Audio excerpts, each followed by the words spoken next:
Hi, everyone. I'm so thrilled to welcome Elizabeth Shoiry, a phenomenal neuropsychologist based in Montreal. And today we're going to be talking about connecting the dots, the differences between attention deficit disorder and a nonverbal learning disability. You know, Elizabeth, there's so much controversy about the diagnosis of ADHD, learning disability, and many are being misdiagnosed as ADHD when they actually have a nonverbal learning disability. You're so well versed in attention deficit disorder, autism, and especially nonverbal learning disability. Can you tell us what some of the symptoms are and some of the differences are? Thank you, Linda, for asking me to join you and to talk about these topics. Yes, Pleasure. yes, I do have a lot of knowledge of NVLD, of nonverbal learning disability. And in fact, when I first encountered a nonverbal learning disability was probably in the mid-90s when I was working on a native reserve. And I had a student who had a certain profile, and he was quite articulate, he was quite verbal, but he just couldn't complete the tasks and he was procrastinating, not meeting deadlines, etc. So the first thing one thinks of is this student has ADHD, because associated with nonverbal learning disability is distractibility. And so that's one of the common features. Organization, again, is another common feature, time management. So a lot of symptoms overlap with ADHD. So when I tested this student, what I discovered was his verbal skills were significantly better developed than his nonverbal or visual spatial skills.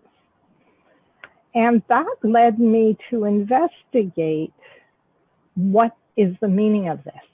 Because as you probably know, Linda, the nonverbal learning disability diagnosis criteria is not yet in the DSM-5. There is an organization, however, in the United States that is working to put it in the DSM-5, but it's not there. So when I embarked on this mission, because I needed to understand what does it mean and how does it reflect itself in daily life and in school life? Right. So that's when I started learning about the skills associated with the right side of the brain. So essentially, NVLD is a neurological disorder whereby the left hemisphere is better developed than the right hemisphere. And so the left hemisphere is predominantly language-based, okay? And the right hemisphere is predominantly, I would say, logical thinking, reasoning, so reading nonverbal cues, feelings, understanding feelings, etc. So when I discovered that, I started to see a certain pattern. So my knowledge grew over the years. And as I see clients, and often clients come in and they say to me, I've been diagnosed with ADHD, or, and the Ritalin isn't helping, or it's not doing much. So I start asking certain questions, and then if they've had a recent assessment, I would ask to look at their assessment, because the diagnosis is very easy to make. It's a discrepancy between the verbal performance on an IQ test and the nonverbal performance. So what you would, yeah. I know that you say that the diagnosis is easy to make, but I have been in practice since the 1990s, and so many families come through my door. And when I take a look at the assessment, and I'm not a diagnostician, I have questions on so many of the assessments, because they look to me, because I've learned through you, they look more NLV than ADHD. And when I have sent those families to you, you have correctly diagnosed them. Mm. And the fact that it's not in the DMS-5 is very concerning for me, because there's a lot of misdiagnosis going on. Mhm. And that's the problem. A lot of psychologists or neuropsychologists or psychiatrists, medical professionals, typically what happens is we ask the client questions about their symptoms. What are they feeling? What are they experiencing, etc. And the moment we hear distractibility, I can't complete tasks, I'm overwhelmed, automatically they jump to the conclusion of ADHD. And often I have to say that many of these clients actually do have ADHD, but the ADHD is not the critical component of the diagnosis. It's not, often it's very mild. And again, what I see is I have a student that came to me, and I think by the time he came to me, he probably had about 6 assessments by various professionals, and he was under psychiatric care. And by the time he came to me, he was in seizure, and he was obviously not doing well in school. And he was, I can't recall the dosage of the medication, but it was quite high. And then his mother just pulled the plug because she said, so stop the medication, because he was becoming what we call zombie-like. His personality was disappearing, etc. So when he came to me and I had a look at the assessments, and it was interesting to see, he was assessed for the first time at 6 or 7 years of age by a competent psychologist here in Montreal. And it was just overlooked, and they jumped to the conclusion of ADHD. The next psychologist who assessed him said, no, I don't think it's ADHD. It's the mother's issue, because the mother is putting pressure on him and the mother is doing the work for him. And then the next psychologist said, well, it could be ADHD. So these are how the reports were. So when she came to me, she really didn't know what was going on. And she was trying desperately to organize him, to get him set up properly for school. And she would be buying him agendas, and he'd throw them in the trunk. And she couldn't understand why he didn't want to help himself, right? So when I finally assessed him, I think in this particular case, he did not have ADHD. He had a nonverbal learning disability. So the strategies that mom was employing to help support her son by giving him an agenda, for example, is simply not going to work. Because when we talk about nonverbal learning disabilities, we're talking about spatial understanding, spatial awareness.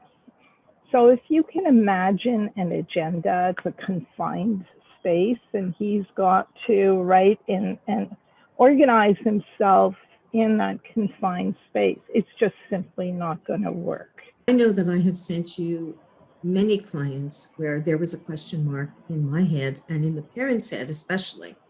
And moms and dads always have this gut feeling. And once the diagnosis is made of a nonverbal learning disability, there's such a relief, such a greater understanding of what to do. Right. Because, our kids have difficulty with the visual spatial, but it transforms into our daily conversations with them as parents. So I'm going to disclose here that you identified a nonverbal in my adult daughter, who we always thought had attention deficit disorder.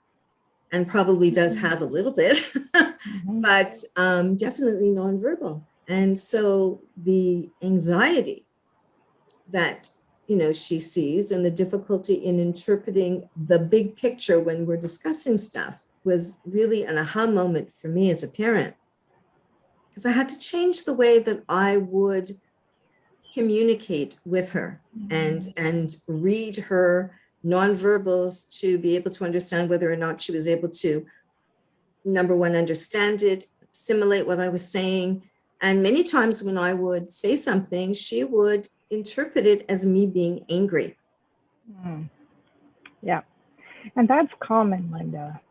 The understanding of feelings, the understanding of their own feelings and understanding of the feelings of others is not well. That's a right brain skill, okay? So often they have difficulty with recognizing feelings. Often what parents tell me is, my child really doesn't understand that I'm angry until I have to scream at the top of my lungs. Or the opposite may occur.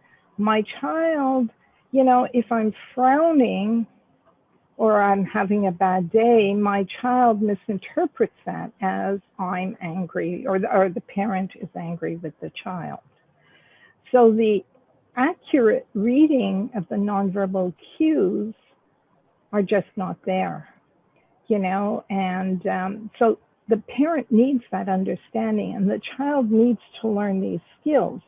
In schools, what I'm faced with commonly when teachers have a child who has potential NVLD, they'll come to me and they'll say, I think this child is depressed because he's always sad. He doesn't show any emotion. He's just got a very flat affect, and I'm really worried about him. And that to me is another clue that potentially he or she may have NVLD.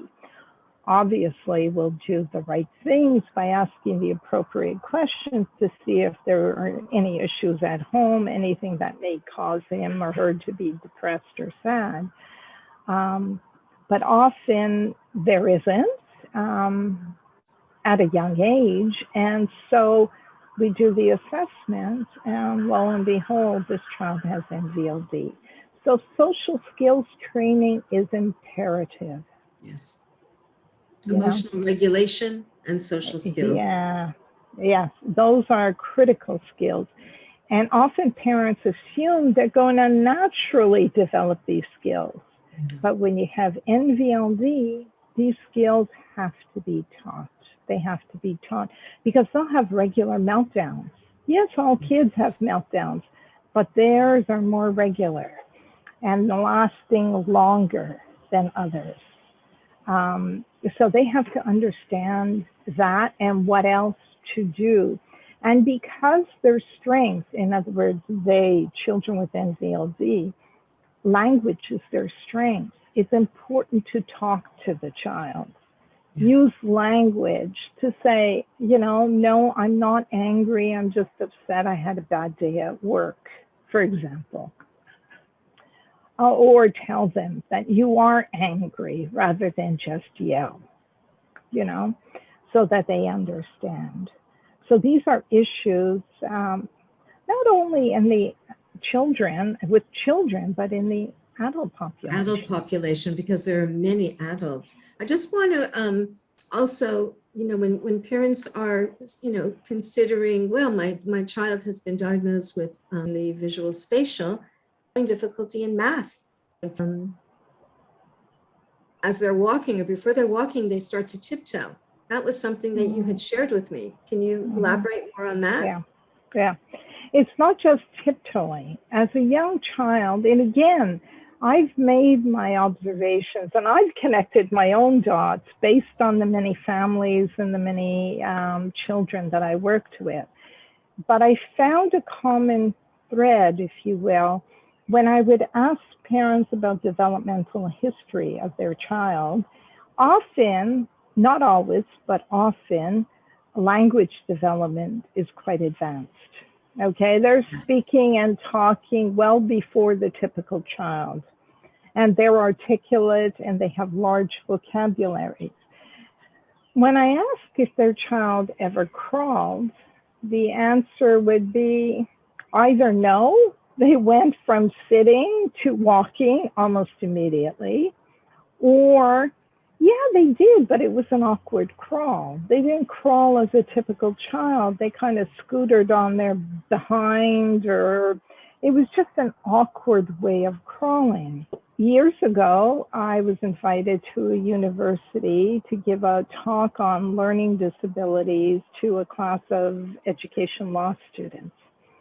And for some reason, I discussed one of the disabilities that I raised was nonverbal learning disability.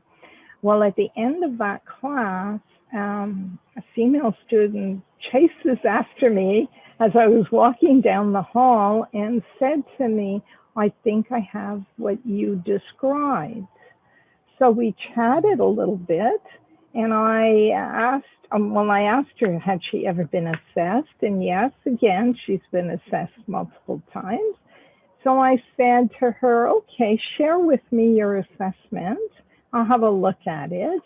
I'm not sure if we need to redo the assessment, but we may.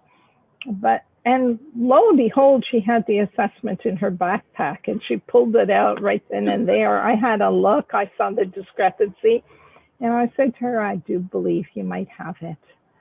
So she made an appointment with me and we updated her assessment, etc.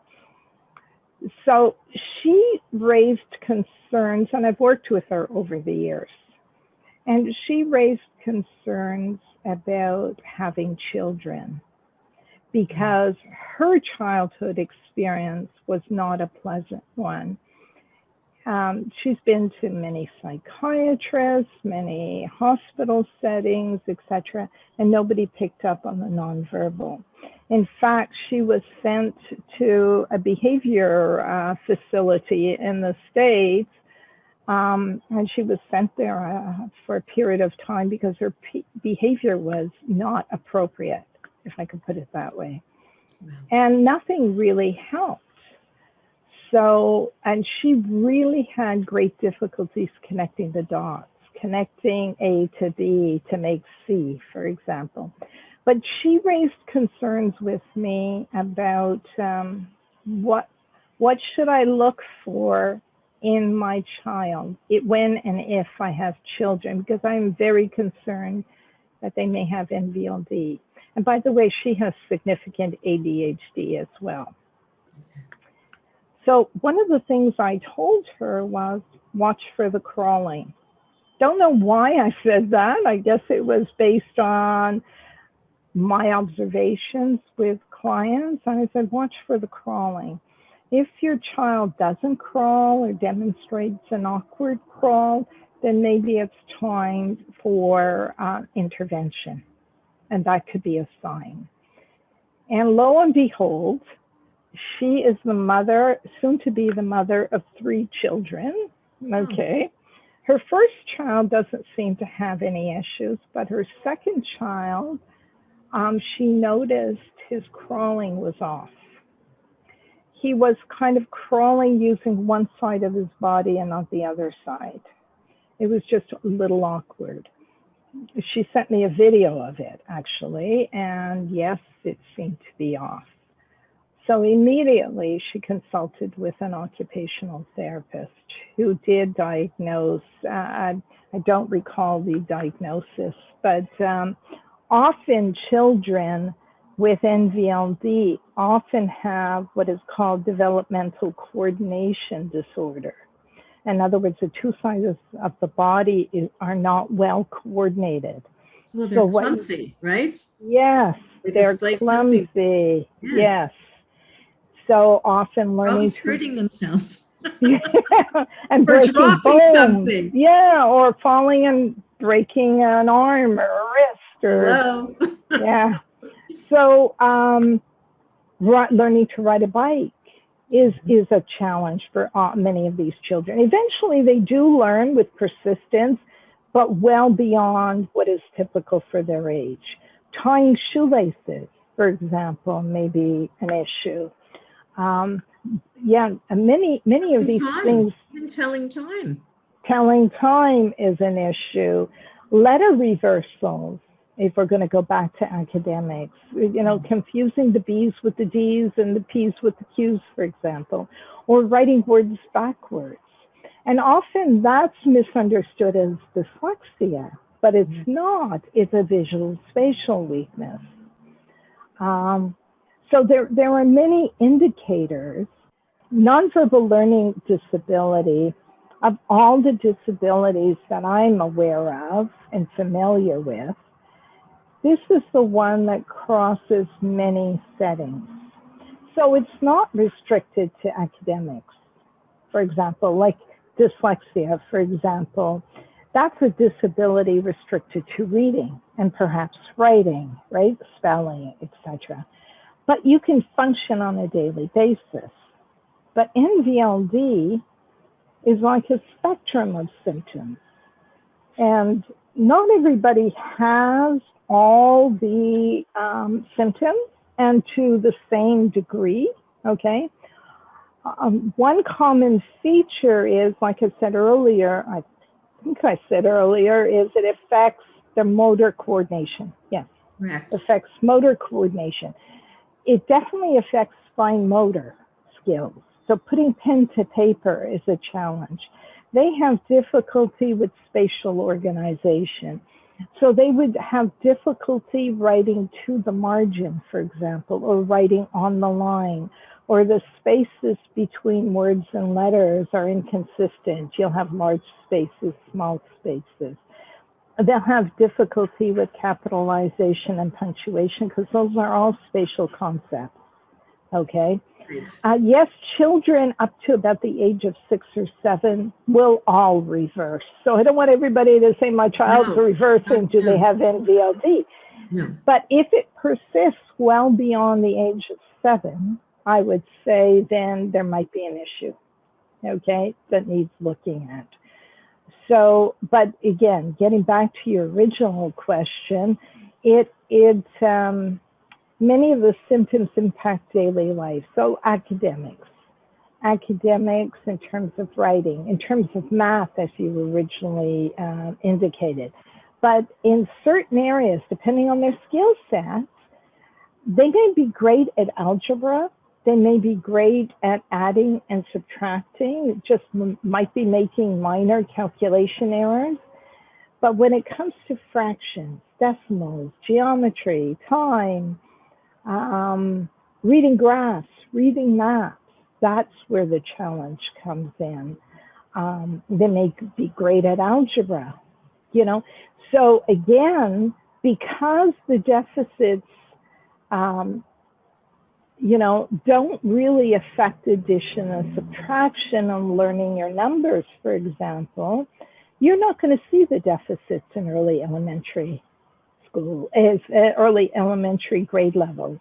You may start seeing the deficits as early or as late as grade 3 and 4, because that's when they're introducing those topics, okay?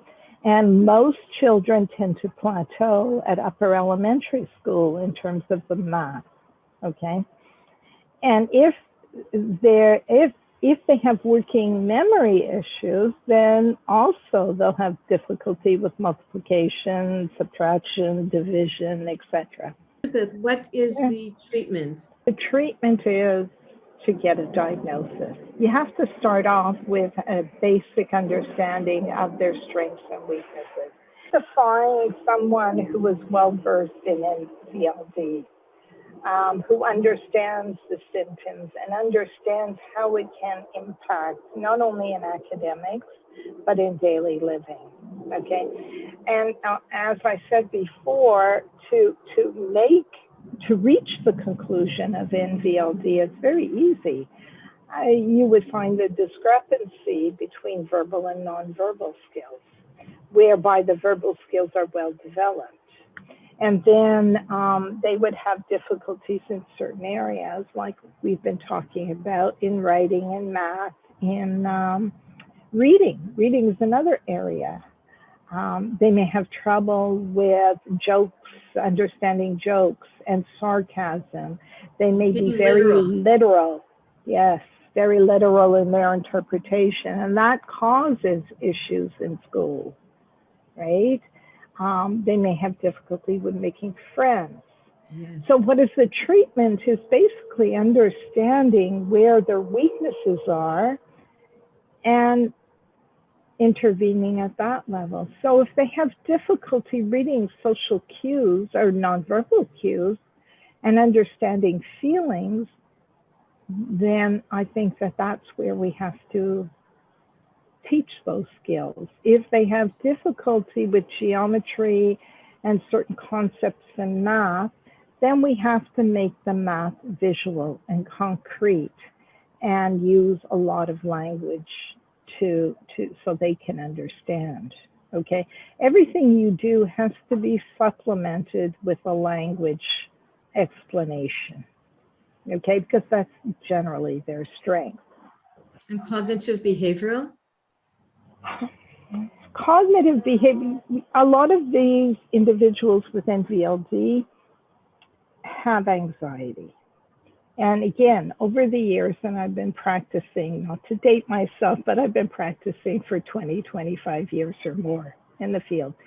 And when clients have come to me often, especially adults, but also children, I'll receive a call and say, my child has these meltdowns and they are prolonged and we can't stop it. And I don't know what to do. Or we'll have adults who'll say, I have extreme anxiety and I've been going from one therapist to another, and I've had cognitive behavioral therapy, I've had mindfulness, relaxation, and nothing seems to work.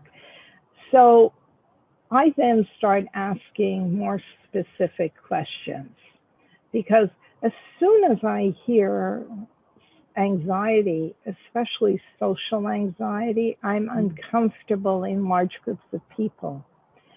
I don't like going to weddings. Driving makes me nervous. You know, these are a lot of the symptoms that are issues that adults will complain about or will come to therapy for. I have trouble with parallel parking. I have trouble with reverse parking.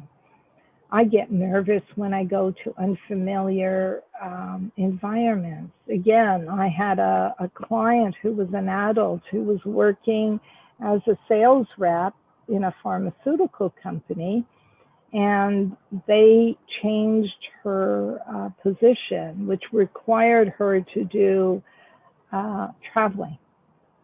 Okay, originally she was, yes, a sales rep, but she was located in the office. But now she had to travel to different sites to visit various clinics. And that was creating a lot of anxiety for her. And she had intimacy issues, is, you know, how she described it. She had trouble reading the nonverbal cues and, you know, reading her husband, reading certain situations. A lot of relationship issues. So hence we did a cognitive. All we did was a cognitive. We don't have to do a full assessment. And lo and behold, we discovered that she had NVLD. So again, the treatment is very specific to the client. And you know, today we have a lot of technologies like GPS systems. If you're nonverbal, use a GPS because that's verbal, right? So there was a lot of speech to text programs, for example, or text to speech programs. Yeah. So again, the interventions are geared towards their deficits. Okay. So your typical cognitive behavioral therapy wouldn't typically work to reduce the anxiety. What I've found, what works is understanding what is causing the anxiety, what is triggering the anxiety, And what could I do to compensate? What can I do differently? Cooking is another area that many individuals with NVLD struggle with. They struggle with measurements. You know, that's a spatial concept. Yeah, absolutely. Following recipes. So often you'll hear individuals say, well, I'm a creative cook. You know, I throw things together and what will be, will be. Yeah, I experiment. Yeah. You know, so yeah, so that's the intervention that I would employ, because cognitive behavioral therapy is all about your thought process and the negative thinking. Yes, there could be some of that when you have NVLD because you've experienced a lot of negativity probably in your life. Right. But that's not generally what is so helpful. It breaks my heart, you know, when I hear from parents who come to me and tell me that their child has been diagnosed with attention deficit disorder and on medication for years, and it's still a puzzlement and the child is still not doing well. So I'm hoping that more professionals will gain the skills that you have to be able to make the correct diagnosis. I'm also happy that the parent support groups, the parent education groups, the social skill family groups that I provide, many of the families are learning emotional regulation skills for themselves and for their child, how to co-regulate them when they do have a meltdown. And, you know, kids are learning coping skills for themselves. So that's important. These are life skills. And whether your child has NVLD or not, or whether you have NVLD or not, we can always benefit from learning skills, right? Emotional regulation is not restricted to NVLD. Other disabilities, people will have emotional dysregulation, and that's something that needs to be addressed. Elizabeth, I thank you so much for coming and sharing today. You're a gift to us. Oh, thank you so much, Linda. It was my pleasure.